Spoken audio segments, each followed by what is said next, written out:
மாமா மாமா என்னம்மா? மாமா ஒரு நிமிஷம் ஹாலுக்கு வரீங்களா? நீங்க வாங்க மாமா, சொல்றேன். நீ டென்ஷனா இருக்காத. சரிங்க. பா என்னப்பா எதுக்கு வர சொன்னா? கண்மணி, அத்தா, என்னாச்சு? என்ன எல்லாரும் இந்நேரத்துக்கு எழுப்பி கூட்டிட்டு வந்திருக்கா? தெரியலையே.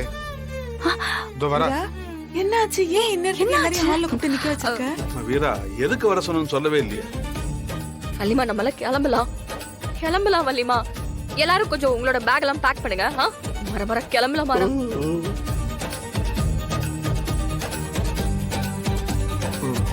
வீரா என்ன ஆச்சு? எங்க கிளம்பலாம்னு சொல்ற? என்னாச்சு? ஏ வீரா, என்ன நடந்துச்சு? ஏன் பதட்டமா இருக்க? வீரா, என்னம்மா கனவு எதுவும் கண்டியா? முகமெல்லாம் ஏன் இவ்வளவு பதட்டமா இருக்கு? என்ன வள்ளிமா? ஆமாத்த அடுத்த ராத்திரியில எந்திரிச்சு என்னென்னமோ உளறிக்கிட்டு இருக்கிறா. டேய் மாறா, உனக்கு ஒண்ணும் தெரியாதுடா. நீ பேசாம இரு. வள்ளிமா கிளம்பலாம் வள்ளிமா. மாமா நீங்களாவது சொல்லுங்க. எல்லாரும் கிளம்பலாம். எனக்கு ரொம்ப பயமா இருக்கு மாமா. எங்க கிளம்புறது? என்னம்மா, எதுவும் கெட்ட கனவு கண்டியா? ஆமா மாமா, எங்க அண்ணன் கனவுல வந்து உன் குடும்பத்துக்கு பெரிய ஆபத்து இருக்கு, குடும்பத்தை கூட்டிட்டு இங்க இருந்து கிளம்புன்னு சொல்லுச்சு. அண்ணனா?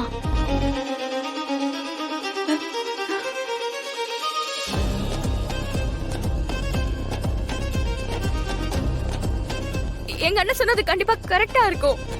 கிளம்பலாம் மாமா. என்னக்கா சொல்ற? நம்ம அண்ணன் வந்து சொல்லுச்சா? ஆமா. ஏய், கனவுல வரதெல்லாம் பெருசா நினைச்சுக்கிட்டு ஏன்டி தூக்கத்துக்கு எடுத்துக்கிட்டு இருக்க? எல்லாம் போங்க, போய் எல்லாம் படுங்க. மாறா ப்ளீஸ், நான் இதுல விளையாடாத. மாறா, நமக்கு இருக்கிற பிரச்சனையில இந்த மாதிரி கனவெல்லாம் நம்ம அலட்சியப்படுத்த கூடாதுடா. வீராவோட அண்ணனும் கடவுள் மாதிரி தானே. அவரே வந்து கனவுல சொல்லிருக்காருன்னா அதை நம்ம கண்டுக்காம விட்டுறக்கூடாது. ஆமா மாறா.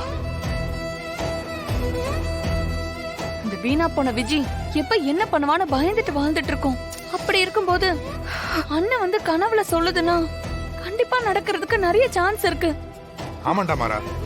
போலீஸ் அந்த விஜய் அரெஸ்ட் பண்ற வரைக்கும் ஏய். நம்ம எல்லாரும் பாதுகாப்பான இடத்துல போயிருக்கலாம்டா. மாறா ஏய், நான் கேளுடா. என்னடா எல்லாரும் சேர்ந்து நிக்கிறீங்க? மூட்டை பூச்சிக்கு பயந்து வீட்டை கொளுத்துன கதையா இருக்கு நீங்க பேசுறது. மாறா ஏன்டா புரிஞ்சுக்க மாட்டேங்கிற? ப்ளீஸ் மாறா, நம்ம குடும்பத்துக்கு ஆபத்துன்னு தான் அண்ணன் சொல்லுச்சு. ஏன் மாறா புரிஞ்சுக்க மாட்டேங்கிற? மாறா இது அசால்ட்டா எடுத்துக்க கூடாதுடா. மாறா ப்ளீஸ் நான் சொல்றதை கேளு. கிளம்பலாம்.